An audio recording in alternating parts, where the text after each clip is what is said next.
Sa ibang balita, ginalugad ng mga pulis at ahente ng NBI ang isang hotel para lang maisilbi ang arrest warrant sa 3 opisyal ng SunWest Incorporated na pinaniniwalaang nagtago roon. Kaugnay po yan ng umunoy substandard na proyekto kontra baha ng kumpanya sa Oriental Mindoro. Nakatutok si June Veneracion. Mahigit 100 pulis at NBI agents ang pumalibot sa 10 palapag na hotel na ito sa Pasay City. Ang kanilang misyon, isilbi ang warrant of arrest laban kina Consuelo Daito Aldon, Anthony Lingo at Noel Yapcao. Mga opisyal sila ng SunWest Incorporated na kasama sa mga dawit sa umano'y substandard na 289 million peso road dike project sa Nauhan, Oriental Mindoro. We received an information yesterday wherein itong hotel is one of their subsidiary owner, ang SunWest.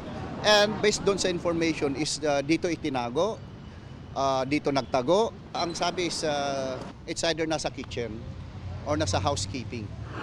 Matapos makipag-ugnayan sa hotel management ay napasok na ng PNP at NBI ang hotel.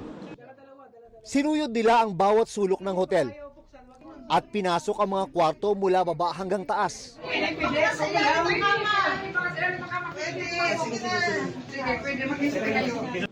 Full cooperation naman ang ibinigay ng ilang hotel guest sa mga arresting team. Pasensya na naman. Sige po ma'am, thank you po, thank you po.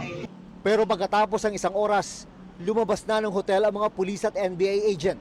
We have searched room by rooms, floor by floors, and unfortunately wala tayong nakita. But again, hindi dito nagtatapos yung ating paghahanap. Sa 16 na inisyuhan ng warrant of arrest sa Sandigan Bayan, 7 pa ang pinaghahanap, kabilang si dating Congressman Zaldico na matagal nang nasa labas ng Pilipinas. They have the resources. Pwede silang magpalipat-lipat. Kagaya ngayon, baka lumipat na naman sila sa ibang properties nila.